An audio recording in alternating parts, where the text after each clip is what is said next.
glass shards. We thought getting in was the hard part. Eyes full of stars. We had big dreams. An exciting program for a rare opportunity, speaking out, standing up for our communities, being seen by others like us, smashing the glass ceiling. But that was only the beginning, because we had earned it, but the structure hadn't turned enough to treat us like we belonged. So every time we still had to fight to be seen, the only one there to give voice to a community, but alone to bear the 1,000 tiny and not so tiny cuts as they took the glass shards and threw them at us. Whiteness. Misogyny trying to recenter themselves while trying to tell us we're not being treated differently, while leaving our flight feathers broken and bleeding. Sometimes the ignorance to our experience is precisely the problem. So we'll take a break to heal, wait, and advocate for you to make it safe, because we deserve more. And for our sisters behind us, we'll sweep up the glass. We may have stars and scars now, but we'll keep coming back.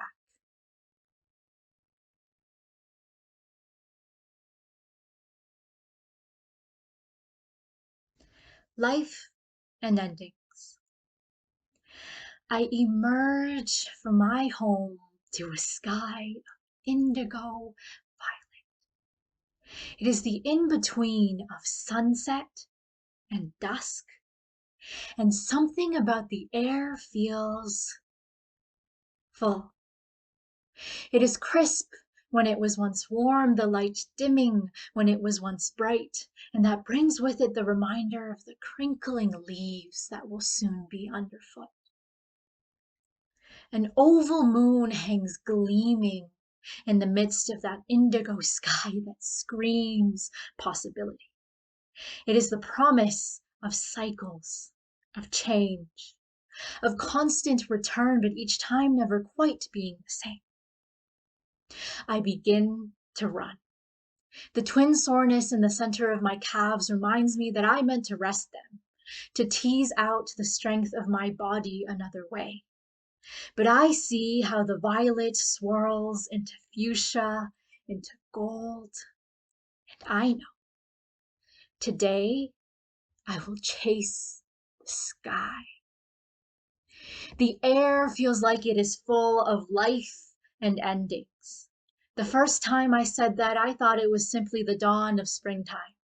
But now I see it is the feeling of being at a precipice, the in-between of an ending and a beginning, of loss and hope. You feel the sweetest melancholy because you are both mourning what is past and looking forward for what is to be. It was an in-between time in my life when I first felt life and endings fill the air, just like it is now. So I run back in time to green fields, hopscotch, and the playground with that red swirly slide I love so much. I head for the spot I've learned is the perfect sunset lookout. Just a few more steps, but already I can see it is everything. The sky is alight.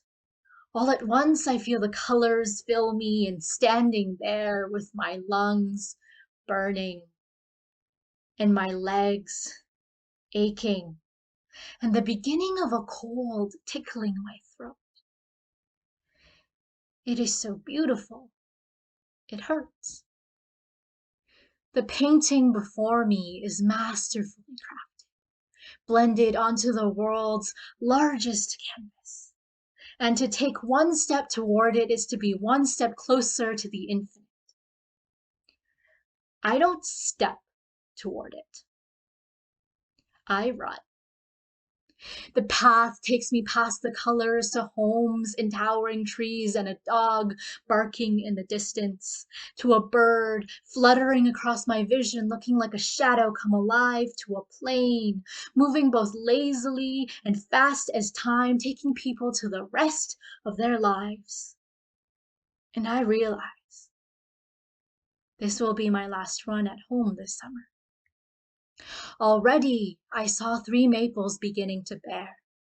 With leaves half red, they shed the skin they wore, they show their truth, until they choose something new for next year. When I reach my lookout the second time, the reds of the painting cling to the canvas like a dying breath over my childhood school. How did this happen so quickly? Time come to separate me from girl, from carefree playing on the swings, to woman. Growing up doesn't mean you have to lose yourself. I said I wished I could tell a younger me. We say the end of life is a loss, but what of life itself? Growing up, I lost my ignorance, and the life of the girl in pigtails, and the life of the girl with a ponytail, and the life of the girl with highlights. While she was me, I will never be her again. And soon, the life of the girl this summer will be lost to me too. They say winter is barren and dead, but that makes autumn of time dying. There is magnificence in both life and endings, and it is a sweet melancholy being at these in-betweens. It aches in a way that is beautiful. Summer is dying, but it feels like it is time for my life to begin again. And to my surprise, I feel ready